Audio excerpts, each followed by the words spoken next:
Despite advances in scientific understanding of HIV, its prevention and treatment, too many people living with HIV or at risk for HIV still do not have access to prevention, care and treatment, and there is still no cure. The HIV epidemic not only affects the health of individuals, it impacts households, communities, and the development and economic growth of nations. Many of the countries hardest hit by HIV also suffer from other infectious diseases, food insecurity, and other serious problems.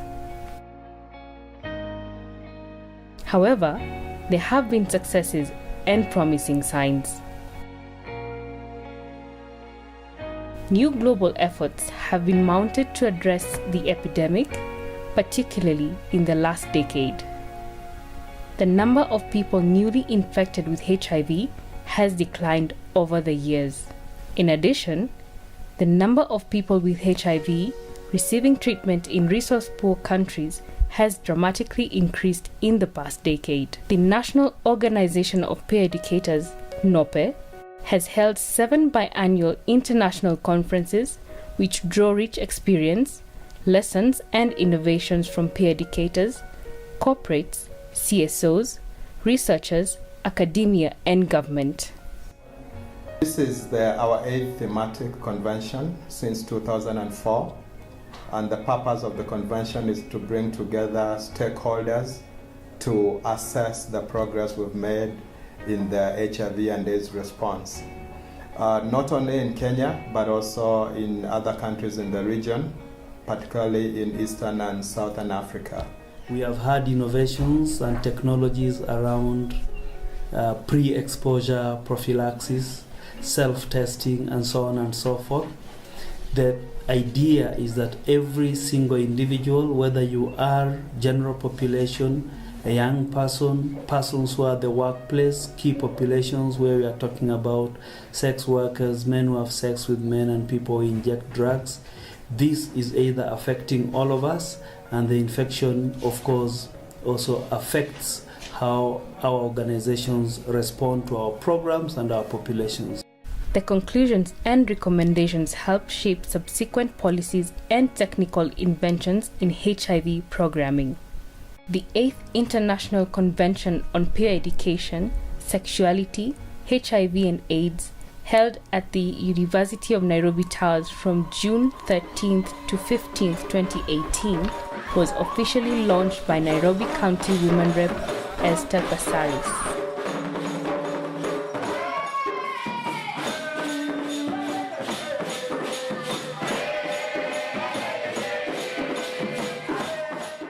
This convention has come at an opportune time when the government of Kenya is implementing the Big Four agenda that has detailed plans to ensure food security, affordable housing, manufacturing, and universal health care. Prevention and treatment of HIV and AIDS form a critical axis for realization of universal health care in Kenya. A key challenge today remains new infections amongst adolescents and young people, especially adolescent girls and young women. Ladies and gentlemen, let me take this opportunity to thank all stakeholders for your role in contributing to the goal of zero AIDS. It is your effort that are making a big difference in the realization of the ambitious global and national targets. I urge the different governments, particularly in sub-Saharan Africa, to continue providing leadership in terms of appropriate policies, strategies and guidelines to enable us all work harmoniously. I am confident that this forum, donors, government, civil society and private sector will engage delegates in a lively discussion on the Zero AIDS Dream, triumphs and challenges in achieving the 90-90-90 targets by 2020 and 95-95-95 targets for Kenya's Vision 2030.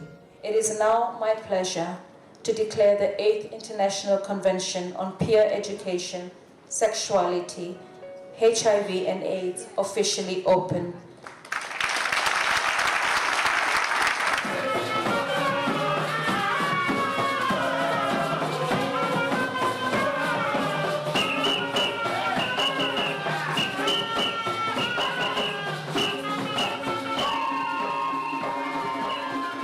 Key partners of this edition included National AIDS Control Council, NACC, University of Nairobi School of Public Health, PEPFAR, UNAIDS, and NASCOP. The theme was Back to the Future, Innovations and Technologies in Prevention and Treatment, to spur introspection where past successes and lessons are deliberately made part of the discourse. During the 8th International Convention, speakers reiterated the need to provide adolescents with the comprehensive information on HIV, as they are the most vulnerable group. We need to intensify our efforts around the second decade of life. We have to appreciate that adolescence period is characterized by vulnerability and challenges, which includes, we are talking about now, these adolescents don't even understand the information. They know about HIV, but they don't understand they don't have the comprehensive knowledge about HIV. As I had alluded earlier, about 50% of new infections are within this age group. In 2014, when we had this convention at KICC, I raised an alarm. I said, if we don't invest more resources in preventing new infections among adolescents and young people, we shall have ourselves to blame if we start saying that new infections are going up amongst this target group. And unfortunately, that's where we are. This is the time for us to invest seriously in adolescent and youth programming. If we are talking about this goal of 90-90-90 or zero AIDS becoming a reality. No greater action is needed than right now to empower young people to defeat HIV/AIDS. For this reason, an effective and sustainable HIV response must call for scaling up poverty reduction and social protection programs that keep girls in school and reduce vulnerability to HIV. Community programs that engage men and boys to advance gender equality, and ensuring that young women and girls can access good quality, youth-friendly, comprehensive sexual and reproductive health. Getting to zero requires all of us to step up our efforts, including providing financing, technical support, and programming within and outside the health sector.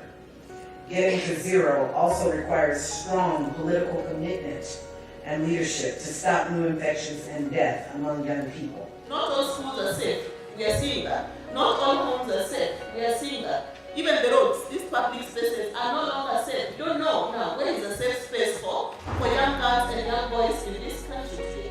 So we also add, we must be deliberate at thinking about who is this person around the girl. If she is sexually active, fine. But who? You know? What? Where? For what? When?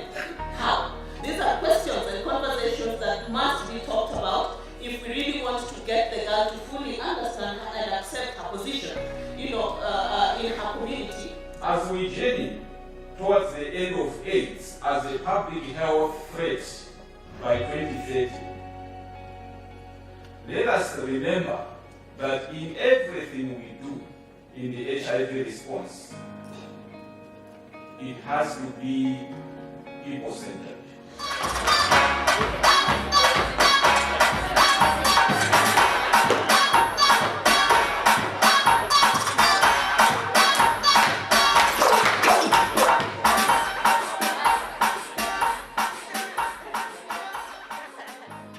Another key issue was need for more funding and a call for mutuality between donors and the community.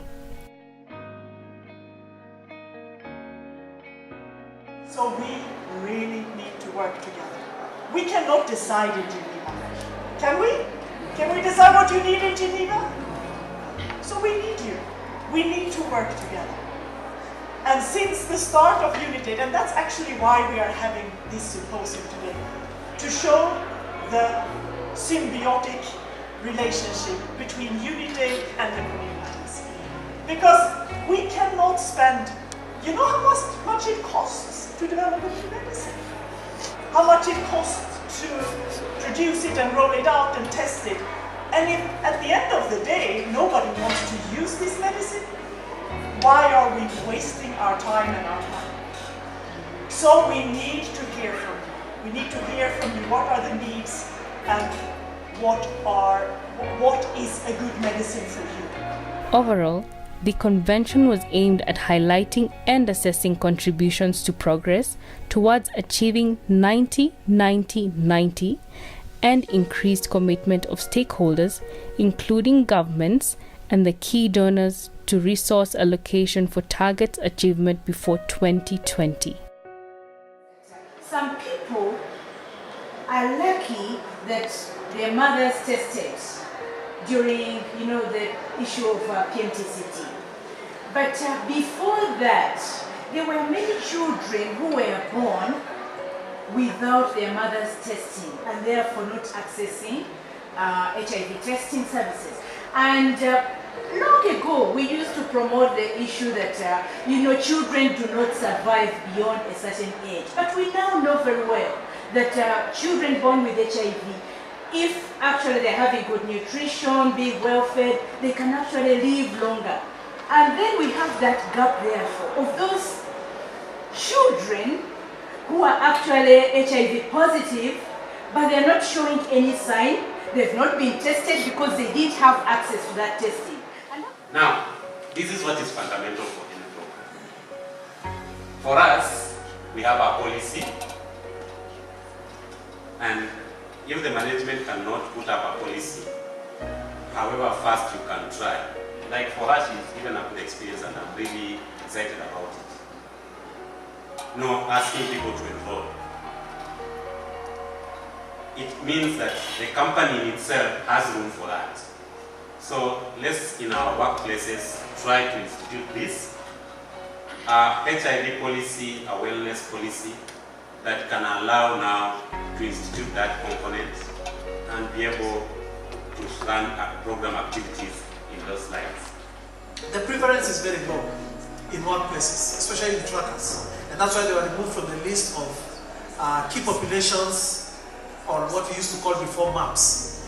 Now, does it mean we have no interventions for them, or do we know the populations that are low prevalence populations? I don't know. What you also realized, most of them, when they make these ladies pregnant, even them academically they understand. Yeah, it's not scot-free. Even them, they have a share of it. Yeah, the consequences, because these children are photocopies of them. So they can't deny. And when you see, whether you want to die but your child is working there as a man, it has to affect you. So even the boys, you must also start acting responsibly.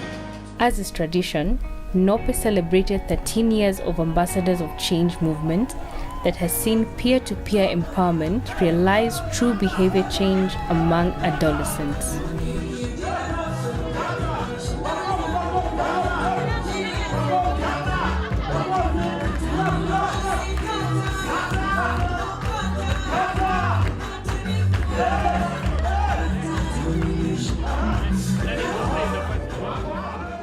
One of the things that really stands out for me in this particular conference is the youth involvement, especially on abstract presentations. When I was young, in 2006, we had young people presenting, but this time round we have had more than 10 young people presenting. So this is double the number of young people that presented. When I say young, I mean people below the age of 24 years.